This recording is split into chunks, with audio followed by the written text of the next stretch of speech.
Hey everybody, this is D Hunter, bringing another action figure review. Today, we're going to look at the McFarlane DC Multiverse Injustice 2 Dr. Fate, and this is the Platinum Chase variation. This one has a lighter blue outfit versus the standard release. I've been looking for this guy for a long time and couldn't find him at retail, so I had to go to the secondary market to get this guy, which means I paid a little bit extra, but I'm happy to check him off my list. So let's go ahead and check out the packaging here.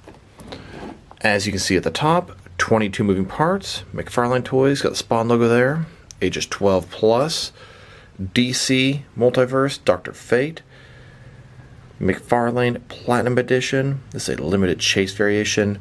Here he is in the package, no traditional accessories, he does have a flight stand and a collector's card.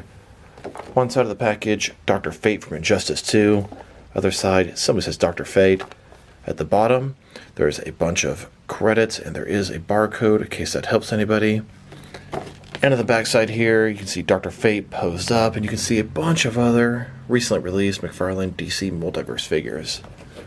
So with no further ado, let's open him up.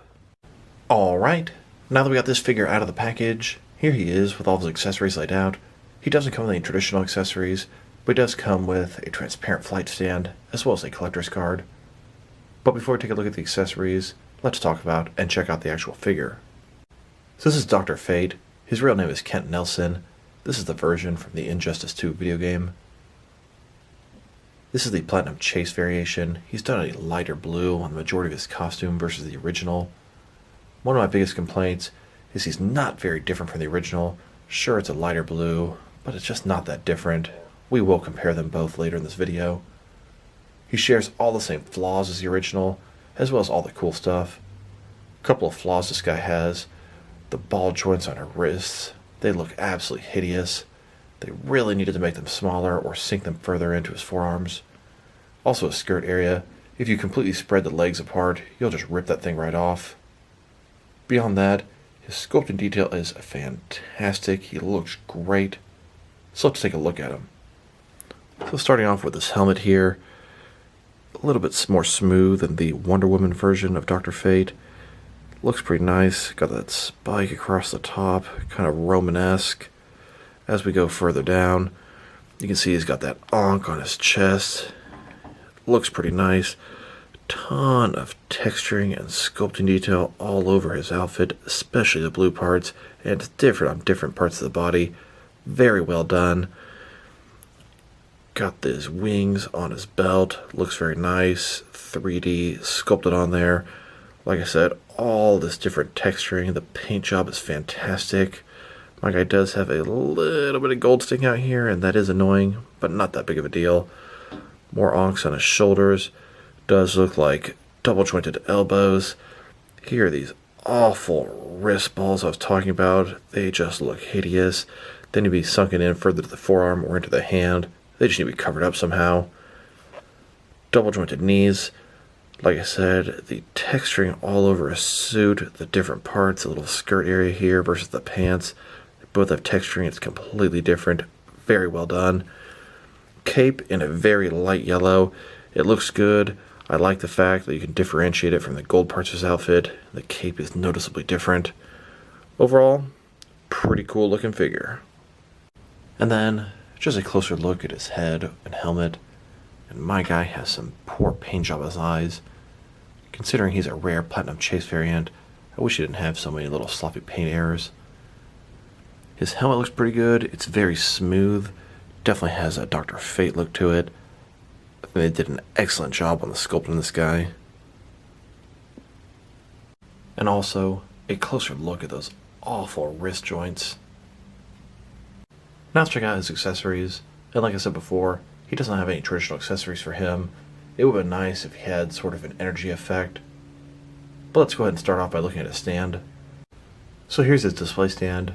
It's a transparent flight stand. It comes in two pieces. When put together, it looks like this. It's got a large circular base at the bottom. It says DC in the middle. It's got one peg for the peg holes in his feet. Then it's got this post going to the top. And it's got this clamp up here. It can rotate from side to side. It's also hinged.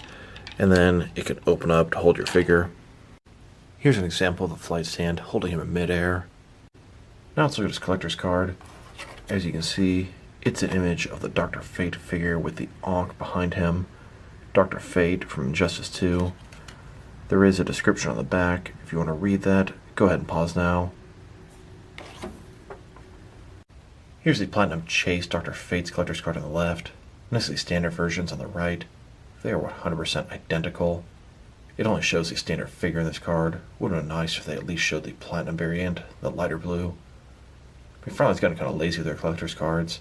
They used to at least give you a silver border or something different on the variant versions. While not an accessory that came with Dr. Fate, these blast or sound effects, they came with Shriek. I thought these would be good for some sort of magic effects, maybe a shield. One version of Shriek came with the two circular versions, and one came with this sort of oddball shaped.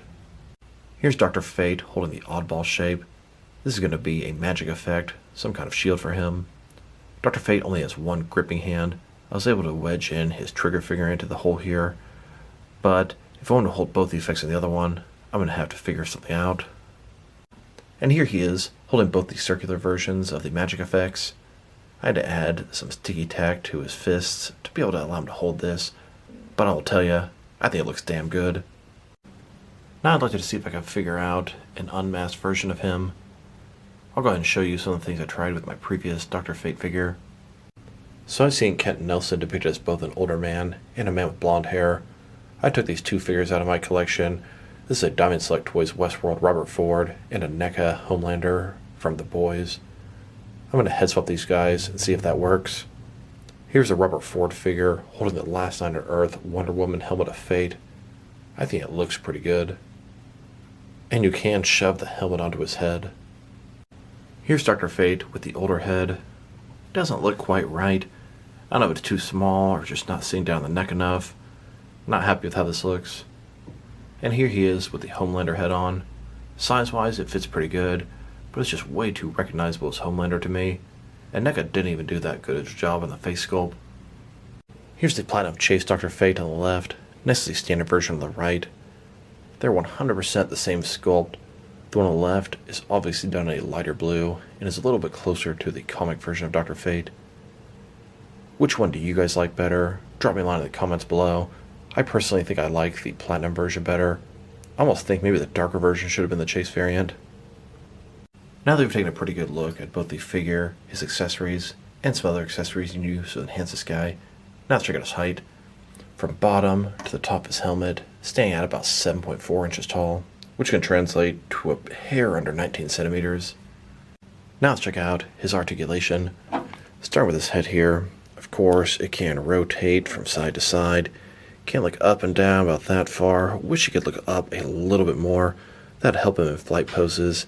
And I just sort of feel like the figure is generally looking down. Shoulders on a ball joint. Notice his shoulder pads are soft. They can go right above his shoulder area here. Up, down, around, all that good stuff. He does have a butterfly joint between his shoulder and chest, increasing the range of motion here. Bicep cut below that. Double jointed elbows below that. His wrist here has a ball in it, can rotate, and it's going to be hinged as well. In his torso, it's got sort of a soft goods overlay. You can kind of see as I push into it, there's really no body underneath there, it's very small. Can rotate around, got a ball joint in his waist. I believe there's some sort of articulation here, but you're not really going to be able to hold any of those poses, so effectively it's kind of useless. I'm trying to stick with the ball joint here, rotate around, go forward and back. His legs, you can go out pretty far, but I'm very hesitant to do so. You can already see where it's sort of ripped here. That's where the glue was. If you stretch his legs all the way out, it will tear this thing right off. Now, I don't necessarily mind when some of the sculpt will prevent the articulation, but when the articulation is still allowed and it messes up the figure, that's just bad taste. So be very careful here. I have seen some people rip the skirt off, and they say it's a little more comic accurate. I think this thing looks fantastic. I don't want to damage or destroy this thing. His legs, it's not a ball joint, but a similar type concept, just like all the other McFarlane figures. Rotation, almost non-existent. They go forward about that far. It is split here, so going forward is not an issue. Back, not too much. Double jointed knees below that. Then his ankle here has a ball in it. Goes forward and back. Can tilt and rock. can rotate, and he has toe articulation. Here's Dr. Fate hovering above the city rooftops in a magic fight with some other beings. Here's Dr. Fate holding his own, defending himself against some magic that's destroying this entire building around him. Here's Dr. Fate breaking through the building, going on the offensive. Now let's check him out next to some other action figures, starting off with some other McFarlane DC Multiverse figures. Here he is, next to the standard release of Injustice 2 Dr. Fate. Here are all the different figures that McFarlane has made from Injustice 2 so far. Each figure has a variant, and I think that's pretty cool. Rumor is they're going to be doing a Green Arrow from Injustice as well. Here's Dr. Fate next to all the different video game characters they've made so far. We've got Joker and Batman from Arkham Asylum, Dr. Fate from Injustice 2, Batman from Arkham Knight, and Deathstroke from Arkham Origins. Rumor is the next video game wave is going to be based off the upcoming Gotham Knights video game, and then some more Injustice stuff. And all these other video game figures have plenty of variants as well. Here's his Dr. Fate, next to the Wonder Woman from the Last Night on Earth storyline. She's wearing the helmet of fate. When I first heard they were doing a Dr. Fate figure, I just assumed it was going to have the exact same helmet sculpt from this Wonder Woman. Very pleased that it's completely different. 2 thumbs up for some variety here. Here's all the Dr. Fate love the McFarlane DC Multiverse has shown so far. Hoping we get a comic version in the future. Here's Fate, next to a bunch of Rebirth comic heroes. He fits in pretty good with them, almost as good as he fits in with the other Injustice figures. Here are all the different Platinum Chase variants that McFarlane has made so far. I have no idea what the next one's going to be, but I sure look forward to finding out. And here he is, there's a bunch of different Platinum Chase variants from other McFarlane lines. In front of you, we've got Mortal Kombat 11, My Hero Academia, DC Multiverse, and Warhammer. Then, next to a digitized version of Batman Beyond. This is not a Platinum Chase variant, but it is some kind of rare variant anyway. Here's Dr. Fate, next to all of the Zack Snyder's Justice League McFarlane figures. And then, next to the Suicide Squad wave. And here he is, next to a bunch of other recently released McFarlane DC Multiverse figures. Now let's check him out, next to some other Injustice figures. Here are all the different McFarlane DC Multiverse Injustice figures I've made so far. And here, next to Storm Collectibles Injustice Bane. Then, next to some Mattel Injustice figures. And here he is, next to some SH Figure Arts Injustice figures. Here's my entire Injustice and Injustice 2 action figure collection, hoping to expand on it. Here's Dr. Fate with a team full of Justice League Dark figures. Now let's check him out, next to some action figures from different various companies, to see how he fits in both scale and style-wise, in case you want to know which lines you can mix him with. Since he's a McFarlane figure, they're typically the 7-inch scale. I'm going to start off my comparisons with some of the larger action figure lines I collect, and work my smaller. Here he is, with some of his McFarlane Toys brothers. In front of you are 5 different action figure lines, all from McFarlane Toys, all from different various video game properties, all 7-inch scale. Then, next is more McFarlane Toys. And now, next to some Jack-specific wrestling figures. And here he is, next to some DST or Diamond Select toys. Then, next to some DC Direct and DC Collectibles figures. And here, next to some NECA figures. Then, next to some Mattel wrestling figures. And now, next to some Jazzwares AEW wrestling figures.